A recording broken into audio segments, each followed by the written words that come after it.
রোজা রেখে গার্লফ্রেন্ড অথবা বয়ফ্রেন্ডের সাথে কথা বললে রোজা ভেঙে যাবে না, রোজা ভেঙে যাবে।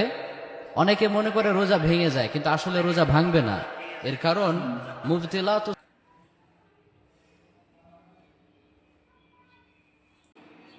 হ্যাঁ জানগো, কেমন আছো তুমি? আরে আর কইও না, এতদিন তো তোমার লগে আমি কথা কইতে পারি নাই। ভাবছি যে রোজা রেখে কথা কইলে রোজা আবে সালে। ভাঙে যাই, মাকড় হয়ে যায়। কিন্তু এখন আমার বন্ধু তো দেখতেছি যে ভিডিও করতেছি যে তোমার রোজা রেখে কথা কইলে নাকি রোজা ভাঙবে না। তওবা তওবা আস্তাগফিরুল্লাহ। হ্যাঁ জান, আছি ভালো।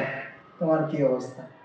এখন থেকে আমরা প্রতিনিয়ত প্রতিদিন কথা বলতে পারবো, এত রোজার কোনো সমস্যা হবে না, তাই না?